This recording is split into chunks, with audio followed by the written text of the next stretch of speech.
Welcome to Spectrum News. I am Janice Cobham, coming to you live from the beautiful hills of Ibiakuran. Let's take a look at the headlines. Federal government reaffirms commitment to fight against money laundering, terror financing. NBA probes jailing of Akwa Ibom State lawyer Chief George plus Benin Republic's Talon graces one's visits by releasing 30 prisoners from position. Details of this story is in a moment.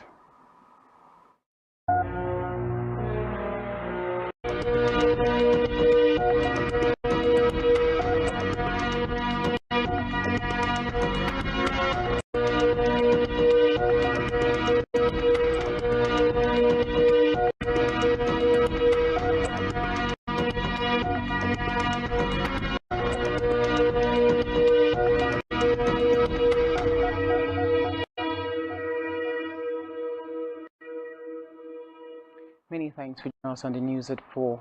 We'll begin with the news afternoon with a report that federal government reaffirmed its commitment to fight against money laundering and terrorism financing.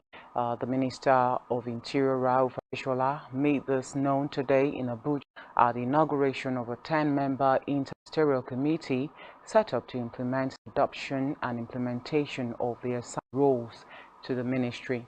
This, said, was based on the Financial Action Task Force implementation roadmap adopted by the federal government. Igbeshola added that a great deal of the security challenges facing the country in recent time could be attributed to the activities of economic saboteurs who indulge in illegal financial dealing to the detriment of the country.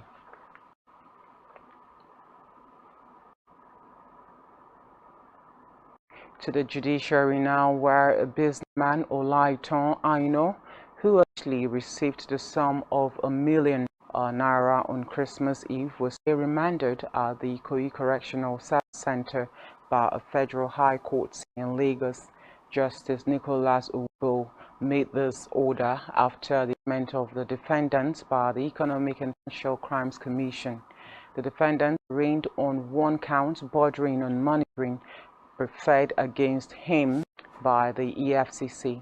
Meanwhile, EFCC counsel Ebuke Okun told the court that the defendant committed the offense on December 24, 2012 in Lagos. In the meantime, the Nigerian Army has announced a reshuffling of its leadership by appointing new general commanders, corps commanders, commandants of training institutions, brigade commanders, and commanding officers, amongst others, according to the statement by the Defense Headquarters, signed by the Director of Army Public Relations, Brigadier General Uema Nwachukwu. The Chief of Army Staff, Lieutenant General Farouk Yahaya, approved the posting and appointment of senior officers in order to tackle the severe insecurity breaches rocking the country. The Chief of Army Staff thereby directed all the newly appointed senior officers to redouble their efforts and commitment to duty in tackling security challenges bedeviling the nation as they assumed their new appointment. This is also coming after the President Muhammadu Buhari had met with the security chiefs in Abuja.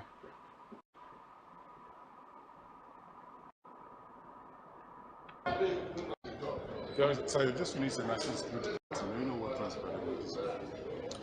Today's meeting was convened by the President as a continuation of the meeting that took place last week to discuss technical issues and the taskings that were given to the various security agencies. The meeting deliberated on all those issues after the brief by the National Security Advisor, which is usually the CDA. Again, the Council has seen it necessary to inform the general public that fighting this type of asymmetric conflict is a collective effort, something that should be confined to only the security, intelligence, and law enforcement agencies. It is true that the local people are averse, they're scared, they're worried, and there's no confidence. Is understandable.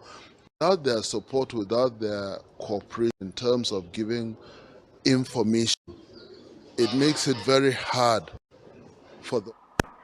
We move to the legislature, where PDP makers in the upper and lower legislative on Thursday met behind closed doors in Abuja in what appeared to be a step further on moves to impeach President Muhammadu Buhari over endless attacks by terrorists.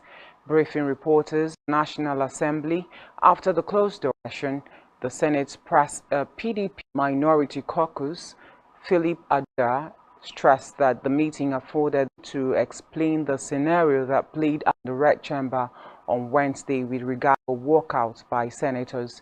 Aduda explained that in a bicameral legislature, as it is in Nigeria, there was a need for both chambers to be on the same page for impeaching a president to work. The minority caucus in the lower chamber was called for a proper briefing.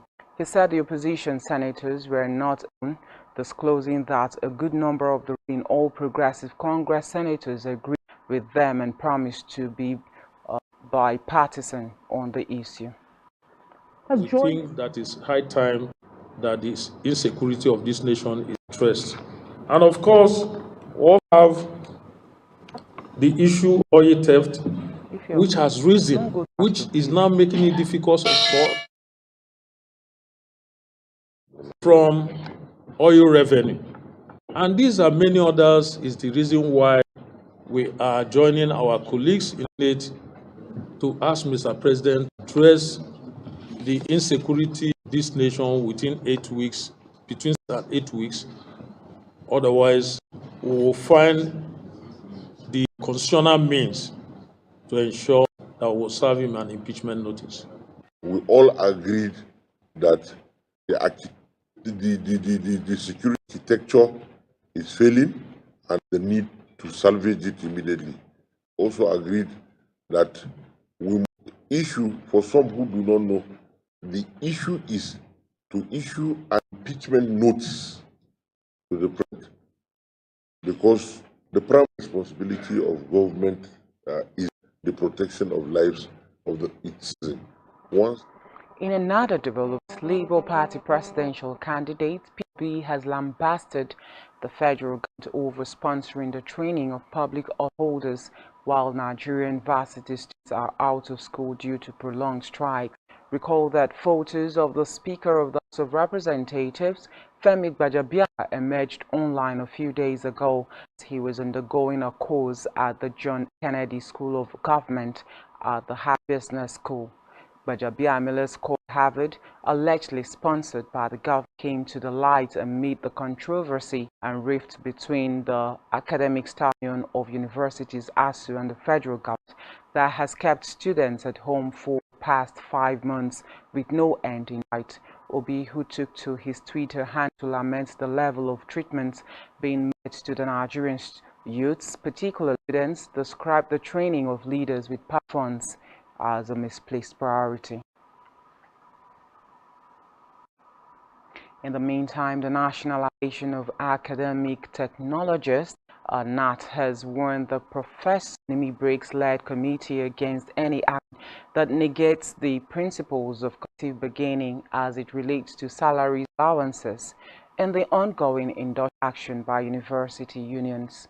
The said awarding any percentage increase salary for allowances to NAT members unilaterally against all negotiation anchored on the principles of collective bargaining as contained in the International Labour Organization's Convention 98 is immoral. NAT President Beji Nwokoma, who addressed newsmen in Abuja, said the federal government has shown no intention of resolving the ongoing strike action by university unions, noting that the government has remained adamant in addressing the germane issues. The president further noted that since the commencement of renegotiations, no discussion had been held on the salaries and allowances. The union therefore called on the BRICS committee to reconvene and conclude the renegotiation process and further adopt a more robust approach to the negotiation. Away from that now, the Action Alliance AA has again dragged the Independent National Electoral Commission, INEC, the All Progressives Congress APC, the presidential candidate of the APC, Raju Bola Tinubu, and his vice, Shim Shettima, before a federal court over alleged double nomination. Recall that the party, in its suits pending before the Abuja division of the Federal High Court, is seeking the qualification of the APC 2023 presidential polls over alleged act of perjury on the part of its presidential candidate Tinubu.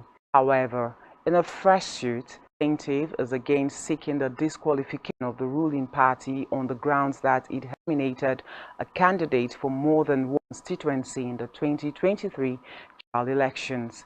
The act, according to AA in the fresh suit, contravenes Section 35 of the Constitution and the Electoral Act 2022. No date has been fixed for hearing of the suits. In another development, the Economic and Financial Crimes Commission (EFCC) has revealed how former Accountant General of Federation Ahmed Idris cut government money. The agency said he compromised the Treasury Symbol CSA Integrated Management Information System and the Integrated Payroll System and Personnel Information System IPPS. Idris and his co-defendant Geoffrey Olusegun Akindele and Mohamed Kudu Usman are standing trial in the 109.5 billion fraud. They were arraigned before Justice A.O. Adeyemi Ajayi of the Federal Capital Territory High Court in Maitama, Abuja. Chief Investigative Officer and Prosecution Witness PW1 Hawatu and Ahmed, who was led in evidence by the prosecuting counsel Rotimi J. San, told the court that the investigation showed that Idris allegedly used stolen funds to construct the Gizawa Exchange Limited, Gizawa Integrated Farms, and Kano City Mall. Meanwhile, the Rivers State Governor Nyesom Wike has reacted to all issues that played out during and after the presidential primary election of the People's Democratic Party (PDP). Recall the primary election produced former Vice President Atiku Abubakar as his 2023 presidential candidate. Wike, who spoke today at Port Harcourt International Airport in Rivers shortly after he returned from Spain, described the former vice president as a liar.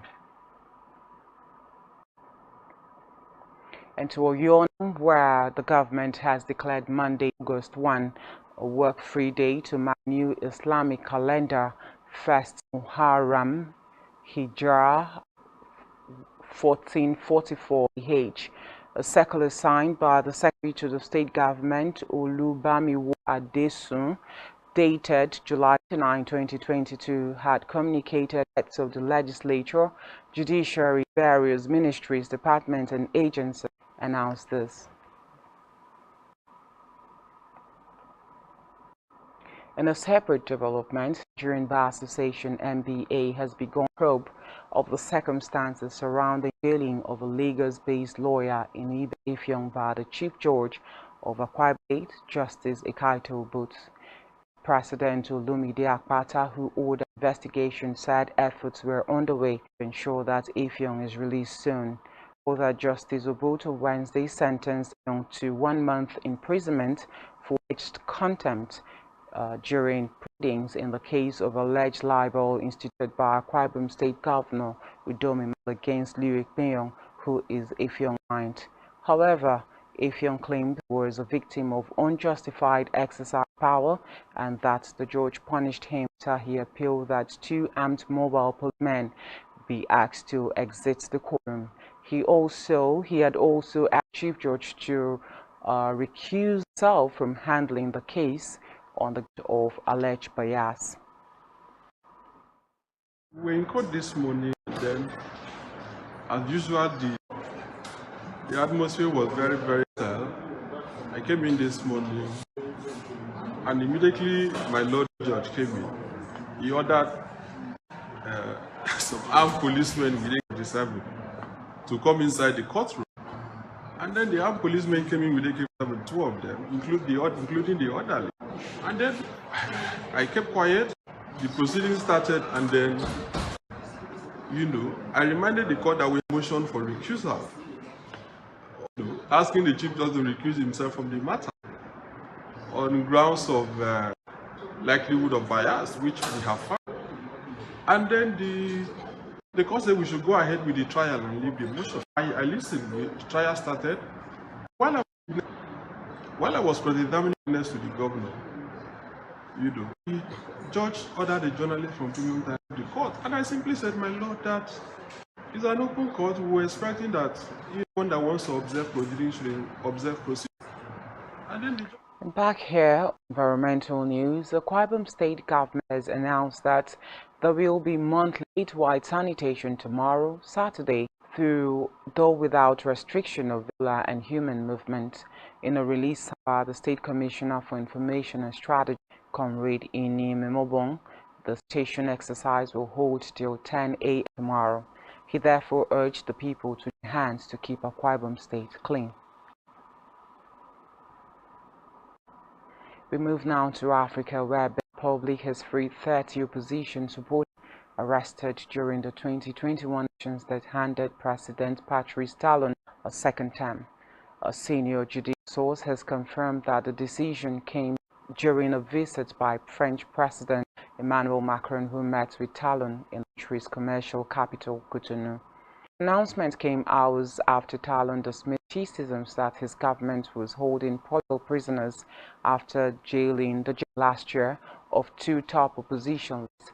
Among those freed were leaders and youth activists of the opposition Democratic Party. In a separate development, in 2 weeks until the Kenyan general elections, the main opposition candidate William Ruto and Raila Odinga multiplying campaign meetings to secure votes, as opinion polls suggest. Titles 55-year-old Ruto has been in the government since 2013, lost Uhuru Kenyatta's support 4 years ago, which went to his rival Raila Odinga. Reports say since Deputy President Ruto unveiled his manifesto at the end of it, he has pledged to tackle the cost of living and transform the economy to create jobs. Meanwhile, Kenyan economic expert Tom Mboya has said his manifesto is focused on what they call bottom-up economics, which seems to focus primarily on the lower echelon of the social pyramid, seeking to uphold the conditions of the average Kenyan.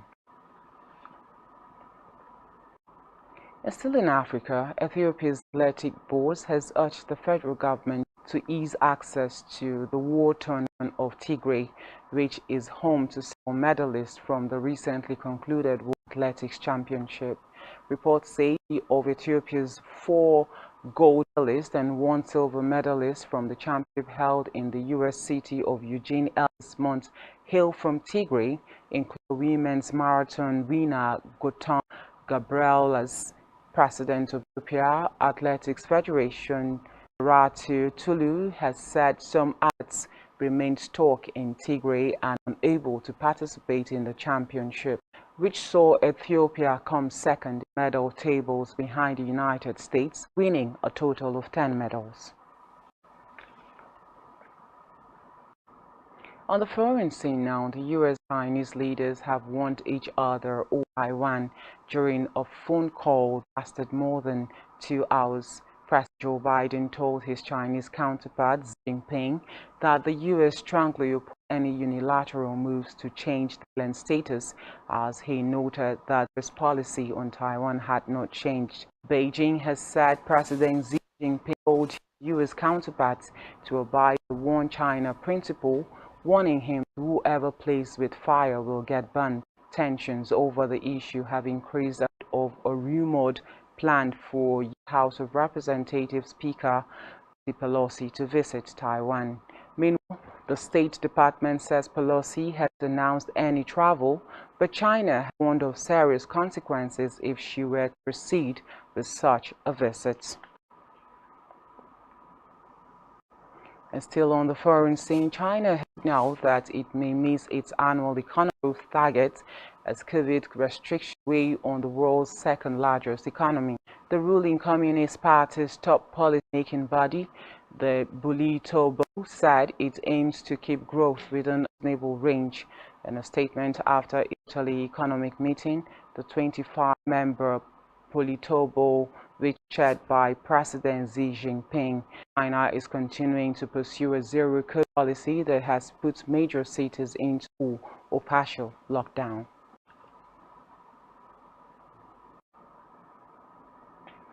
It's come in the news. Athletic star Amusun Brunet make early arrival in Birmingham 2022. Do stay with us.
Many thanks for staying tuned. On our business news, the communications companies yesterday against the implementation of the 2022 fiscal policy measures and amendments, which provided that they pay 5% as excise duty for services provided. They rejected tax, describing it as insensitive, fair, and capable of crippling industry in the way and manner the oil industry has been crippled by different challenges. The industry stakeholders represented by the Association of Telecommunications Companies in Nigeria, ACTCON, Association of Licensed Telecommunication Operations in Nigeria, ALTON, Nigeria Association of Telecommunication Subscribers, NATCOS, asked the government to suspend the implementation of the policy indefinitely. Meanwhile, Federal Ministry of Finance, Project and National Planning and the Nigerian Customs Service has said they are going ahead with the policy implementation, as only President Muhammadu Buhari has the power to suspend implementation based on the schedule of the Act. And still in business, President Chairman of Council, the Institute of Bankers of Nigeria, Ken Opara, has said despite its macroeconomic challenges confronting the Nigerian economy, the financial sector has remained resilient, strong, and profitable. He said that 30 commercial banks in Nigeria increased their earnings by 25% in the first quarter of 2022, recording a total of 1.54 trillion The banks, he added, were able to record improved bottom line despite the steep monetary policy leaning towards dovish direction, that is, keeping interest rates low. Open spoke at the second edition of the Media View of the Economic Outlook 2020 event organized by the Chartered Institute of Bankers of Nigerian Center for Financial Studies.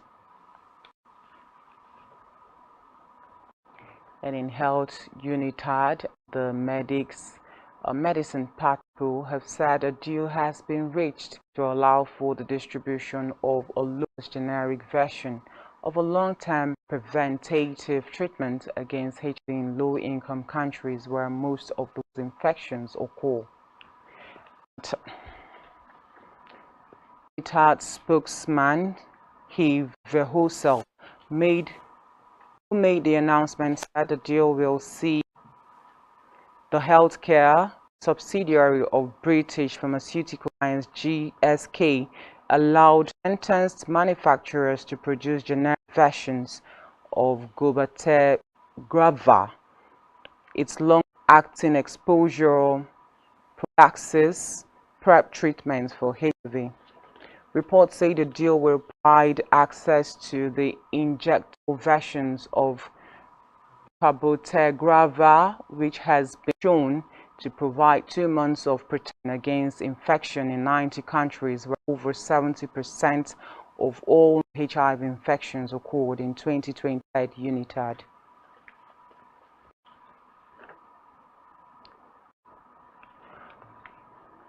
And in our sports story, entertainment news, Spanish prosecutors said today they would seek a prison sentence of more than 8 years against global music superstar Shakira after she rejected a plea deal on accusation of the tax evasion.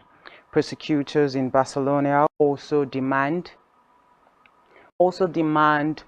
fine of 24 million euros from the 45-year-old Hips Don't Lie songstress, whom they accuse of defrauding the Spanish office out of 14.5 million euros on income earned between 2012 and 2014. Meanwhile, Shakira, who has sold over 60 million albums, rejected the plea, saying in a statement through her lawyers that she was absolutely certain of her innocence and had decided to let the go to court, confident that her innocence would be proven.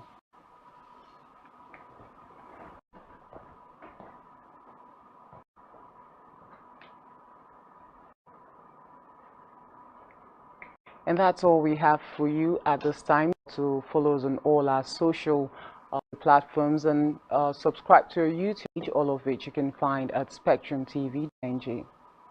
You have been watching the News 4. My name is Janice Coburn. Do have a great day.